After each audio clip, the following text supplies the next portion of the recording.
আচ্ছা কোনছে আল্লাহ বড় না মানুষ বড়? ধরো গাদা, তুই কার হাতে কার জোড়া দেশ? কোড়ায় আল্লাহ আর কোড়ায় মানুষ। যেটা কবার কইছে ওইটা কন। আল্লাহ বড় না মানুষ বড়? আল্লাহ তো বড়।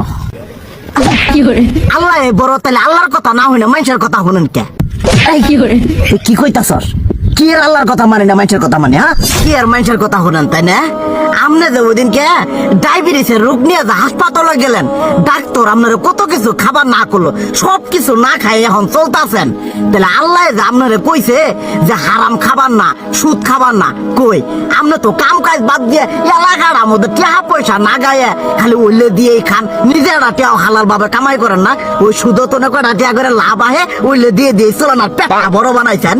শুনেন একটা কথা কই, হারামের কোনোদিন আরাম নাই। হালাল পথে রুজি রোজগার করেন, প্রয়োজনে এড়া বেলা কম খায়েন, তাও শরীর পিণ্ডও ভালো থাকবো, কোনো রোগ বেদও হবো না, আরামও পাবেন, আল্লাহও খুশি থাকবো। তুই আমার এইভাবে বুঝাবি আগে কইলি না কে? আসলে এই বিষয়টা তো আমি কখনো মাথায় এইভাবে নেই যে আমাদের কখনো ডাক্তার নিষেধ করলে ঠিকই আমরা নিষেধ মানি, কিন্তু উপর আল্লাহ যে কত কিছু নিষেধ করে দিয়ে সেটা মানি না।